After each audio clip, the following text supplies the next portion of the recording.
AgFM. Et en ce mois d'octobre sur AgFM, nouveau rendez-vous avec la réserve naturelle de la Mare de Vauville. Alors après avoir parlé de la migration des oiseaux le mois dernier, on quitte la voie des airs pour des voyageurs qui sont eux beaucoup plus discrets, les amphibiens. Un phénomène qu'on peut bien sûr observer à la réserve de Vauville. Et on en parle avec Marie-Léa Travers, donc conservatrice de la réserve. Bonjour. Bonjour. Alors déjà pour commencer, qu'entend-on par migration des amphibiens ? Alors en fait, on entend par migration des mouvements assez amples avec plusieurs individus qui vont tous aller au même endroit en même temps. Contrairement aux oiseaux dont on a parlé le mois dernier, là c'est des migrations qui sont beaucoup plus courtes. C'est ça.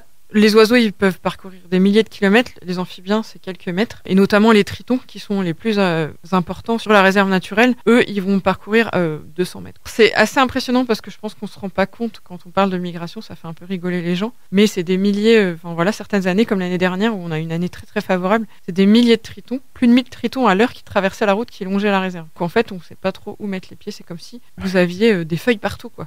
Et à quelle période de l'année ont lieu ces migrations ? Alors, les migrations, c'est un peu comme les oiseaux. C'est septembre-octobre, ça peut s'étaler jusqu'à novembre chez les amphibiens. Donc, ils vont sortir des mares pour aller se cacher pendant l'hiver parce qu'ils ne supportent pas du tout le froid. Et ils vont se nourrir essentiellement d'invertébrés. Donc, il y a moins d'invertébrés au cours de l'hiver. Donc, ils vont aller se cacher pour passer l'hiver dans des petits trous, sous des talus, etc. Et à la fin de l'hiver, au printemps, donc, ils vont ressortir pour retourner vers les mares. Quels sont les dangers de ces migrations ? Eh ben, à Vauville, le danger de cette migration, c'est que le couloir de migration qu'empruntent les amphibiens, il est coupé par la route qui longe la réserve naturelle. Et donc, comme toutes les espèces d'amphibiens sont protégées à l'échelle nationale, en 2018, le préfet a demandé à ce que la commune de Vauville mette en place un dispositif pour limiter la mortalité de la route. Ce qui a été décidé, là, c'était de fermer la route. On a évoqué les tritons. Quels autres amphibiens on peut observer ?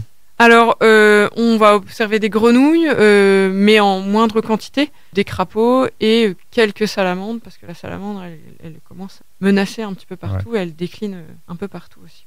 Est-ce que le public peut observer cette migration ? Oui, en fait, donc en parallèle de la migration, avec des bénévoles, j'effectue des comptages toute la période de migration des amphibiens, donc de mi-septembre jusqu'à mi-novembre. Si des personnes sont intéressées, elles ont juste à me contacter et moi, je leur transmet les informations sur l'heure de suivi, les dates, etc. Et puis en ce mois d'octobre à la réserve de Vauville, vous recherchez aussi du monde pour un autre chantier.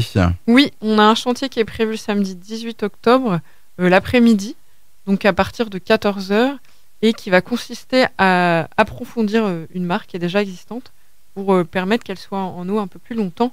Et ça permet aussi aux amphibiens, et notamment aux tritons, et aux larves de tritons, de terminer leur cycle avant que la mare ne s'assèche. Toutes les informations, vous les retrouvez sur le Facebook de la réserve naturelle de Vauville. Merci beaucoup, Marie-Léa Travers, donc, pour ces éclairages sur ces migrations d'amphibiens.